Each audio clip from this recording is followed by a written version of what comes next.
It's about 5:30. As you can hear, it's raining. It started raining about 3 a.m. and the sun's starting to come up. I was planning to get up early and walk over to the other campsite, which is less than a mile from here, where the 3 Canadians are camped. Just puts a damper on everything. Plus, I've got a lot of condensation on the walls of the tent. I don't normally have condensation, but because of the rain and everything, it's wet on the inside and on the outside.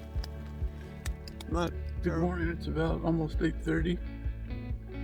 I hiked 3 miles and I never found my Canadian hiking friends, so I'm sure they're up ahead somewhere.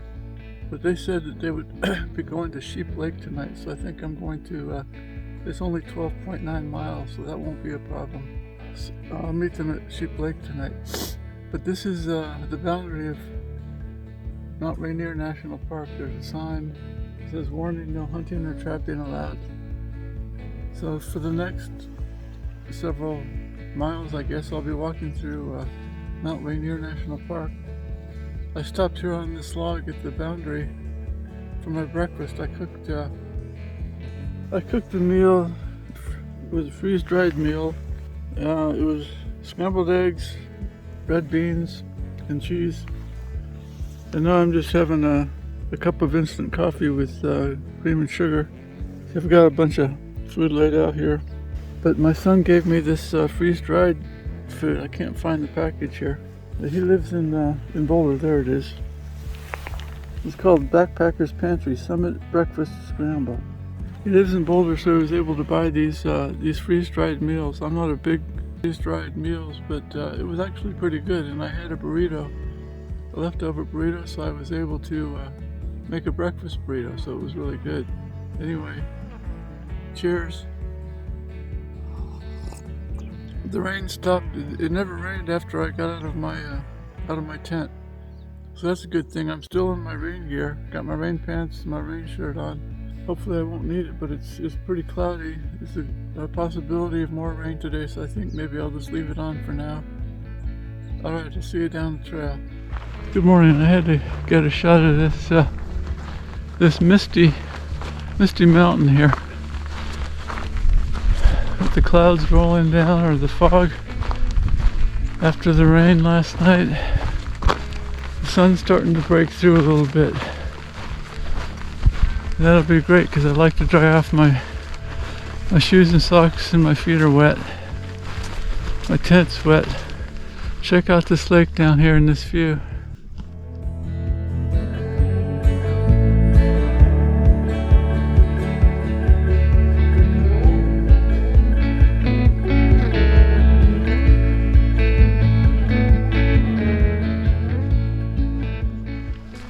I just talked to a hiker that passed me going the opposite direction. I asked him about the 3 Canadians. He said, yeah, he saw them like maybe an hour ahead of me. So that's good news. At least I know they're up there. Hopefully they'll be at Sheep Lake, because that's my destination tonight. Shouldn't be no problem. Hopefully once I get there I'll be able to dry out my tent and my shoes and socks and all that.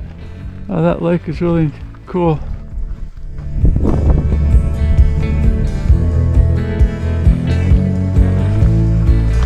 Okay, see you later. I just passed a campsite and I talked to a couple of people that were camped there. I asked them if they had seen the 3 Canadians, 3 older gentlemen. And they said, yeah, they camped here last night. But they left at 5 o'clock this morning. And it's 9 o'clock now, so they've got a 4-hour jump on me. So chances are I'm not going to catch them today. If they're going to stop at Sheep Lake, like they said they were, then I'll see them there. We'll see. That's still my plan for tonight, Sheep Lake, which is only about 11.5 miles from here. That'd be good if I see them, but if not, it's okay. Here's what we've got here in Mount Rainier National Park.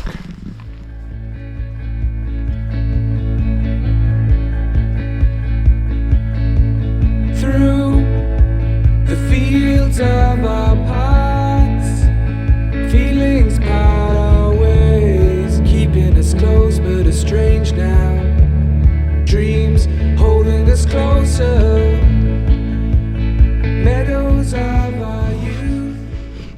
Now that's a lake. That's called Dewey Lake. Most of the lakes I've seen have been pretty small, but this one is big. This is the first really big lake that I've seen here in Washington. Seen a lot of ponds, like shallow ponds, snowmelt ponds. But check this one out.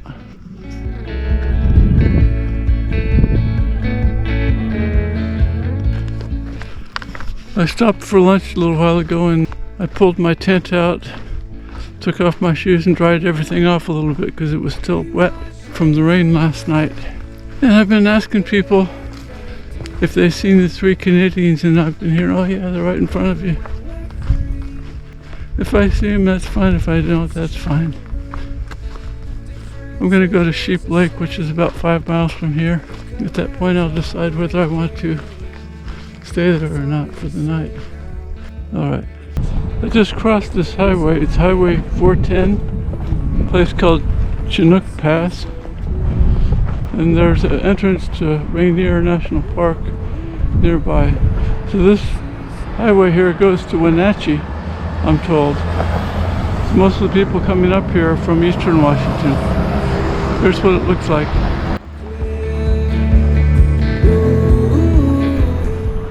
So for the last couple of hours I've been seeing a ton of day hikers on the trail.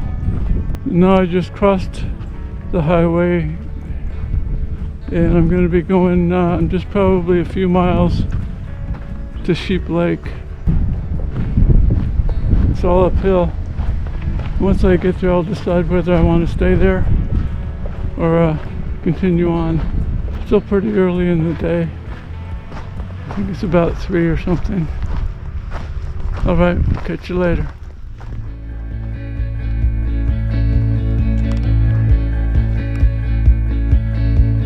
Through the fields of our paths.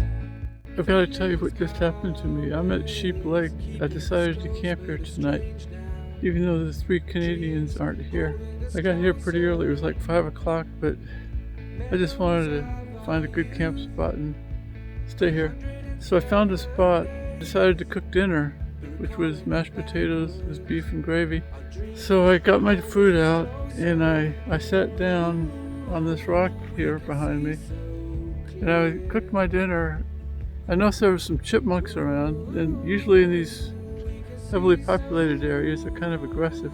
Sure enough, I turned around and there was a chipmunk chewing a hole in my backpack to get at some dried fruit and nuts that I had on the outside pocket. And the darn chipmunk chewed a hole right in my pocket. And he was pulling out the dried apricots and the nuts that were in there. So I got up immediately and I scared him away. Well, this chipmunk just kept on coming back. I took out the fruits and nuts and I put them in a more secure location. And he just kept on coming around and he would just stand there and stare at me. And so I started throwing sticks and stuff at him just to scare him off. He would come back and just stand by my backpack trying to get into it. So finally I decided, I got to take care of this guy. It was kind of a big fat chipmunk. You can tell he's been hanging around this place eating people's food. So I picked up a rock and first time I missed him and he ran off, and sure enough, like 10 seconds later he was back. He was less than like 10 feet from me. So I picked up a nice sized rock and I threw it and I hit him squarely. And this chipmunk just jumped up in the air about 2 feet, did a backflip, landed and ran off into the woods. And my hope is I won't see him anymore. But let me show you what he did to my pack here. This is my tent.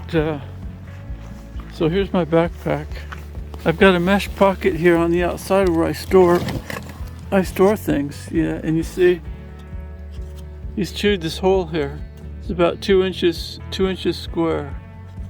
So now it's things can fall out of that pocket. So that's a real bummer. And hopefully he won't come back, or any other chipmunks won't come back again tonight. Last night it rained, so I'm drying out my sleeping bag here.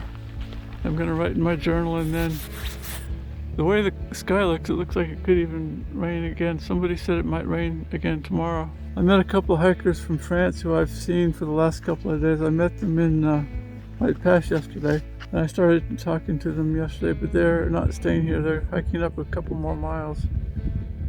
So I've got a couple hours now before the sun goes down. I'm going to write in my journal and just get in my tent and relax. And tomorrow I'm planning to do about 15.9 miles.